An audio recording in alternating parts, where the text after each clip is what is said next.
Welcome to the 501 Companion Podcast. This is episode number 6, and we have some fun sixes for you today. There are 6 strings on a guitar, and there are lots of great things that come in sixes. Beer, bottles of soda, and for some inexplicable reason, hamburger buns. In pop culture, we have the Sixth Sense movie, Trisha Helfer's character, Six/Caprica in Battlestar Galactica, and of course, Spider-Man's villains in the Sinister Six. So roll a dice on 6 and check out Nick's six-pack as we cue the music.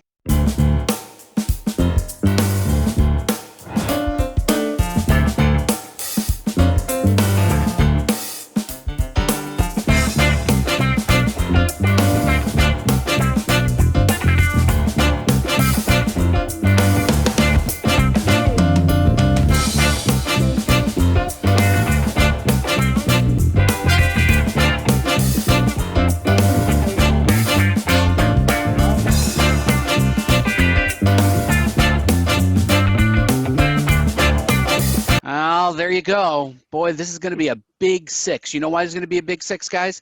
Because we are ready to rock. We've gotten our rhythm down. We've got some great topics, and we're going to continue on the learning journey that we started. We'll have a little bit of news, and for the first time ever, I think the news actually ties into the main topic that we'll be talking about. But first, I want to introduce you to Matt Balo. Matt, tell them who you are and what your favorite 6 is. Hello. So my favorite 6 is a dad joke. Okay, so why is 6 afraid of 7? Why? 6, 7, 8, 9. All right, anyway, that kills with the kids. I love that one.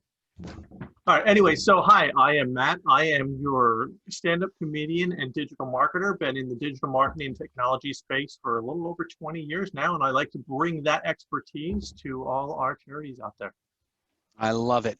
And Matt, I'm going to have us now introduce Nick. Nick, tell us a little bit about yourself and tell them why 6 is an awesome number.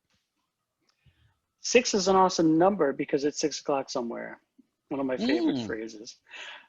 And I'm your technology guy. So Matt's your marketing guy. I'm your tech guru. I like it, Nick. I like that it's 6 o'clock somewhere. Excuse me. And my name is Buddy Scalera, and I just coughed in my microphone. Hopefully I'll delete that before the actual show. But I am your content strategist and your host for the 501 Companion Podcast. And this week we have an amazing topic by somebody who we actually know. The New York Times had published an article about charities just recently, and I thought it was amazing, and it was titled Raising Money for a Nonprofit, Try a Personalized Approach. And I thought it was really interesting, not just because our friend Joe Polizzi on it, but because they talked a little bit about purpose and mission. And I know you're going to be talking about and unpacking that a little bit today, Matt, but I wanted to stress that the idea that was put forth was really compelling, which was a charity is here for a reason, and you have to fulfill the mission of the reason. And this article really unpacked the fact that these days, people who are donors, people just like us who donate to a charity, don't want to see it go to a black tie affair. That's in the movies. That's not in real life, and we want to see that money go to the purpose and mission of the charity. So, Nick, can you go first? Can you just talk a little bit about what you saw in that article that resonated with you? Yeah, buddy, on my first read, it made total sense. Makes total sense. You don't want to throw away money, and things like the black tie affairs, the galas that he spoke about, things like you haven't mentioned it, I don't think, is the glossy annual reports that come out. Makes sense. You don't want to throw donors' money away. On my second read, I thought about the galas, and there was a couple instances in the article where a few people found a charity by knowing about the gala. So on the other hand, I was thinking about, is there some benefit to something like that? Maybe it's not a gala, but maybe it's something like it. So I kind of had, maybe playing devil's advocate a bit. Is it completely a waste? I'm not sure.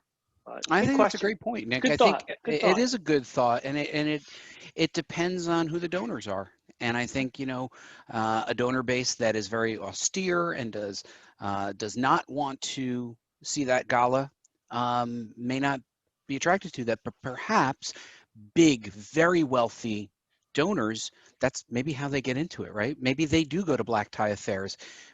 Just because you and I don't and Matt does doesn't necessarily mean that nobody goes. Matt, as our black tie debutante, Yes. what was your read on this piece?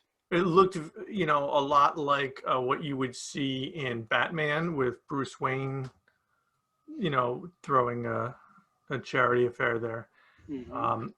No, but seriously, what my take on it was, I mean, I brought it right back to the topic today. It couldn't have been more on point about, you know, the last few weeks we've been discussing the importance to a strategy, the importance to a mission, and the importance of not just having them, but using them. You know, when you are outside the nonprofit area in corporations, you're driven by commerce, revenue, maximizing shareholder value, business plans. But when you enter the nonprofit space, by definition, you're mission driven, right? And you know, you have to be able to convey that mission and think about the things that you do and how they further that mission. And so the question that I can see from this article that Joe was asking himself is, how does this gala further that mission? I get how it raises money to further the mission, but how does it further the mission? Is there something else? Because Joe, you know, he's a content marketer. He's very much in touch with understanding the audience, understanding the story, understanding what things align. And so I can see how that immediately struck him as not aligned to the mission. And you know, I think that struck me because that's what we've been talking about, right? How to generate a mission, how to generate a vision, how to generate a strategy, and then how to bounce those things up against that, and how to communicate your mission, not just in words, but in what you do. So guys, it looks like we're already segueing into the topic of the week, and let's close this out by saying that this article will be linked in the show notes. It is a good read. Nick, I read it on surface. I think you brought up a great point, which is the gala may be the thing, the hook that attracts the big donor. So I think we have to be mindful that, you know, not all donors are the same and not all charities are the same. And that is my segue into the learning journey that Matt has been taking us on. Matt, could you just briefly tell us where we are in the learning journey? We're on now episode 6, so they can go back and listen to some of the earlier episodes. Where are we now, and where are we going tonight? Okay, so where are we now? Well, two weeks ago, we started discussing this high-level vision and mission, as I covered, and last week we discussed what is marketing versus advertising and sales, and today we're going to start to compare tactics and strategy and begin our journey to building journeys. Mm-hmm. Right. So where I wanted to start today is Buddy, you and I have been talking the last couple of days, right? on what I think is a very important topic that I think a lot of our listeners and watchers may have. And that's asking this question, like, what are we doing? How does this relate to me? How does this relate to what I'm doing? Like, we talk about vision, we talk about mission, but a lot of people, and this is our conversation, want to get right to the tactic. What can I do? Right? So maybe I thought I'd start with the difference between tactics and strategy. What do you think? I think it's great. I think because since we talked about this in advance, I have a sense of where you're going to go. But I do think for the listeners who are involved with charities, they may not be familiar with some of these marketing concepts. Yeah. So what Matt's committed to do is to talk about these high concept marketing ideas, but then drill it down into what that means for you, particularly if you're organizing a charity or contributing or just are interested in charities in the same way we are. So Matt, I think it's great. Strategy and tactics, give it to us. Okay. So in my mind, right, having been in marketing for 20 plus years at this point, one of the most common mistakes is getting strategy and tactics confused. And we had defined them above, right? I mean, tactics are short term, they help you get to a strategy, and strategy is an overall kind of journey to get you to your vision, your mission, your objective, and multiple strategies can add up.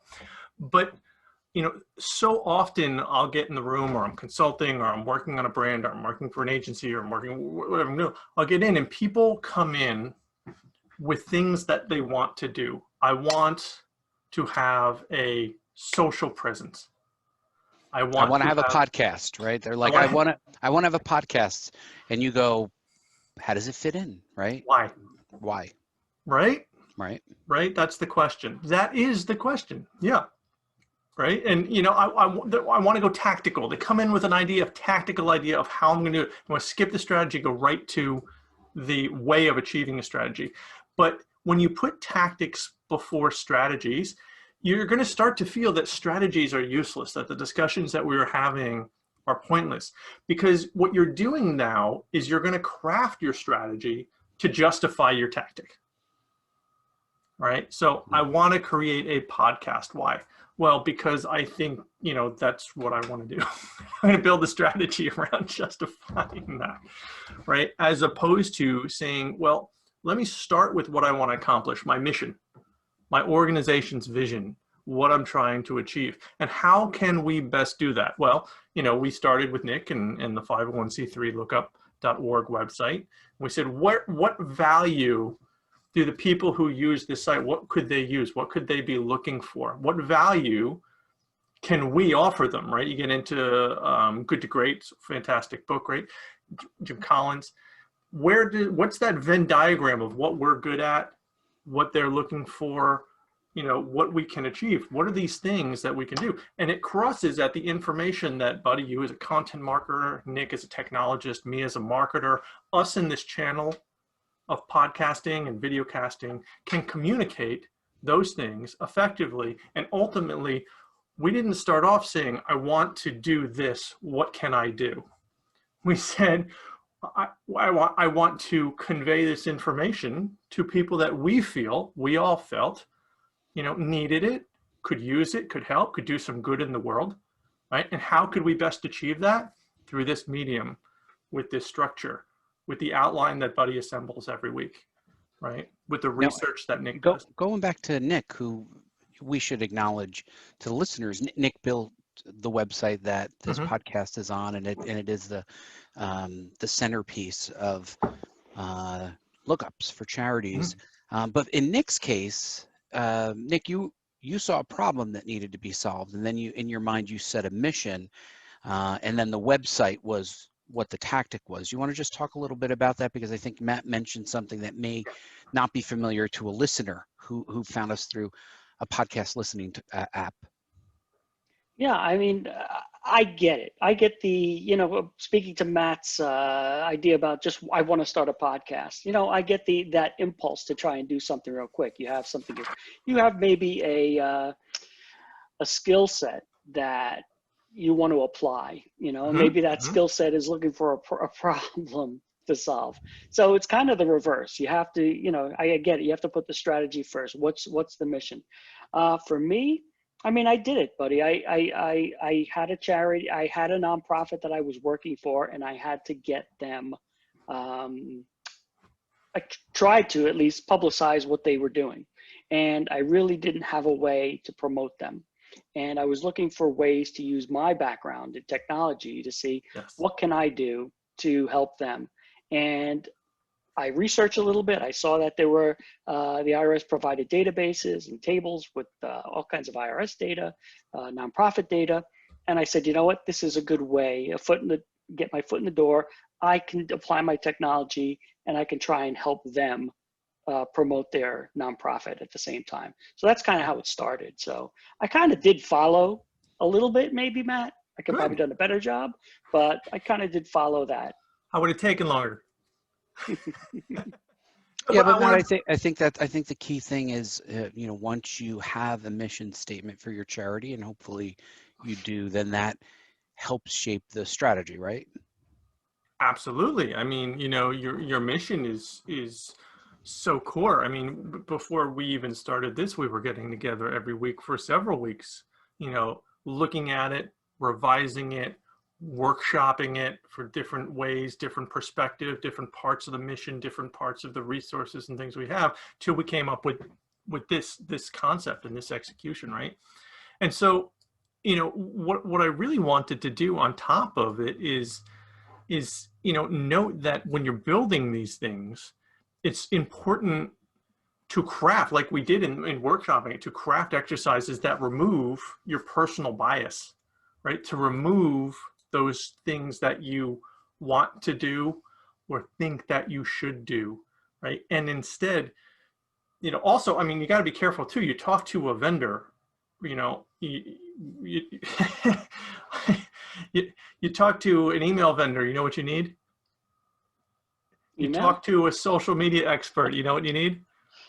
Twitter strategy. That's right. And so, you have to be careful because people also are coming at you with their biases of what they believe you should do. But only you and your organization know where you stand, what you've tried, what you've done, what you're doing already, how those things play together. And so you want to try and remove the bias of those things, because you got to get from what you think you can do, what you should do, what you want to do, and get to what's right for the organization. And I'm just going to bring it back to this article with Joe, right? I think that's what he noticed, right? Is people weren't, because he's such a he's such a thinker, right? We've all talked to him, been in the room, played cards. Like he said, he intuitively gets content marketing and marketing, in that bringing those things together about, does this make sense for the brand? And so I can almost feel him being uncomfortable in those situations where he sees the brand doing something that's not right for the brand. And then for something as important as his cause, you can't yes it. You can't say, I'm okay with this. You have to say, I want to move at that point, he's so mission driven. Remember, it's not a business, it's not shareholders, it's mission driven. He wants to accomplish a mission. So what does he do? He says, I'm going to start my own thing, right? I'm going to do it the way I think it should be done. And so one exercise I want to leave people with, unless you have a comment on that, I don't want to monologue. Well, I think the big comment was that Joe had a mission, and we're familiar with his charity, which is the Orange Effect. It's for young people with autism, to help them with speech therapy. And he knew what he wanted to accomplish. That is, his mission was to get learning and teaching resources to people who needed it most, and that meant he had to raise money. And that started to drive what the tactical executions were. And, from somebody, I have donated to his charity because I just think it's a great charity, because he makes it personal. It's about his son, right? To him, it's deeply personal. It's not just a thing that he does. It's deeply personal. So I think that drove his strategy of, good, solid Midwestern values, hard worker. And I think that was where his strategy came out of his personality. And we're going to make a couple of links here. So in previous episodes, we talked about things like Charity Navigator, right? And what they do. They look at the books and they give you a rating about these things. You're mission driven. It's not like a shareholder. You can't look at a stock value or dividends to decide if you're doing it right. So what comes about? Who fills this gap? Charity Navigator. They say, we're going to look at these 30 some odd metrics and determine how efficient you are, how transparent you are, what are you, those kind of things. And so, that fills that gap of helping maintain that mission. Again, something that Joe works on. Right. So yeah, that was great, Matt. Yeah, keep going. You'd said any other comments, and that was just my. Keep going. What else you got, Nick? Anything? No, you're on a roll, Matt. Let's keep going. Keep going. All right, we'll keep rolling. You keep rolling. Okay, so what I'm going to do is I'm going to give us a quick exercise for us and our users that we can always apply. This is something that I like to do, and I'm going to caveat this with, there's some really great books out there. Even one have, no, it's not next to me. It's almost always next to me. It's probably in my bag under my desk. It's a book called The Memory Jogger. It's fantastic. It's a little book about yay big. I keep it with me. It's in my bag 100% of the time, because this has exercises in it for what you're trying to do. And one of the exercises I'm going to share with you today is called the 5 whys. And now I've adapted the 5 whys because typically this is to get to the root of something. And it's so simple. You just ask why. Okay, I want to build a website. Why? There we go, right? So now what you can do when you start saying why, when you're tactical, this is going to get you down to your core. to your mission, to what you're trying to accomplish. And so if you continually ask why, you're eventually going to get to the root of what you're trying to do. Now you can build up. Now you've gotten to that mission, to that strategy, and you can build up. And you may come back to that tactic, but you may not, right? So the whys are going to get you down, and then you can build up from there. And it's just a simple exercise that anybody can do at any time to help you really distill down what you're trying to accomplish. So after the first why, you might say, what? I want to build a website so that I have a place to share information for people who want to contribute to the charity. Okay, and why do you want to do that? Because a website with a .org URL will feel more credible. Okay, but why do you want to feel credible, and why do you want to have a website? Well, because we want to have people feel good about contributing money to a valid charity that reflects our mission statement. Right, so now you're starting to get into things. Valid, reflects our missions. You're starting to determine what you need to do on your website, right? And why do you want to do all of that? Why do you want to provide this information at all? And in the end, the reason is because I really want to be able to, if I had a charity, to fulfill the mission of my charity and give as much as possible to that valid, or rather worthy cause.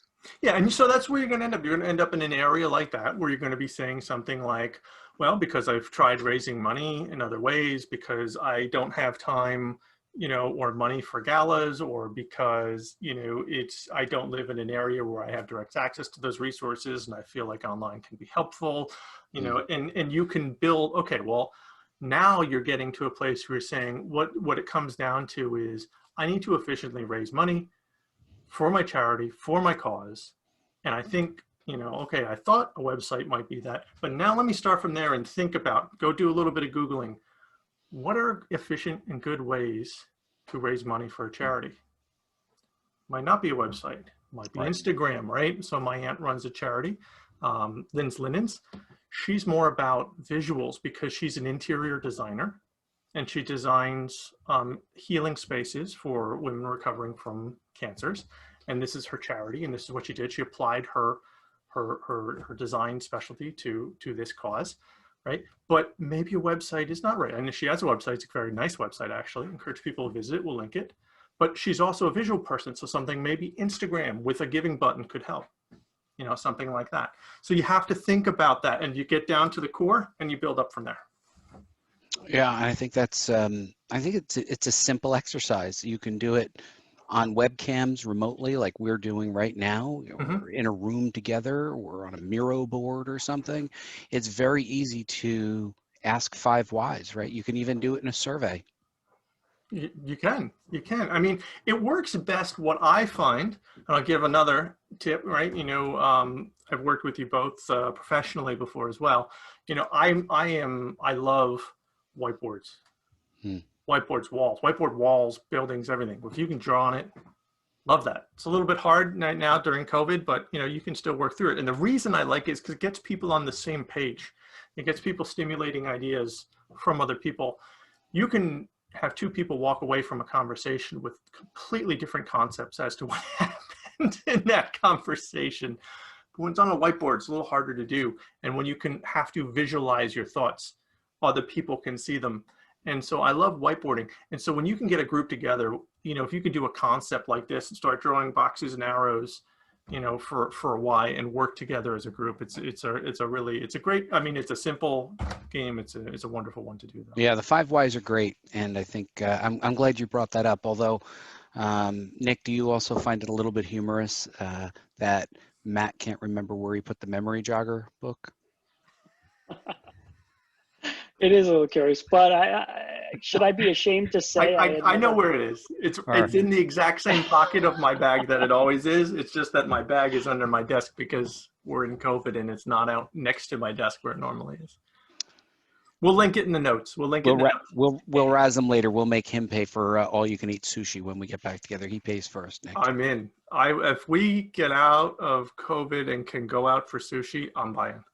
Yeah, to our listeners, we or would routinely go to either all you can eat sushi or all you can eat Indian food, right? And Oh, we do miss our all you can eat lunches where we would literally gain a couple anything. pounds. All you All can you eat can eat French anything. fries was up there, right? Oh, right, all you can eat French fries Yeah. at Fuddruckers, right? Yeah. That's what that's the thing we miss most about going out, eating all you can eat It's the food. buffets. It's the So true. buffet. Yeah. So I don't let me throw you off, Matt. Keep going because I think you're on a roll tonight.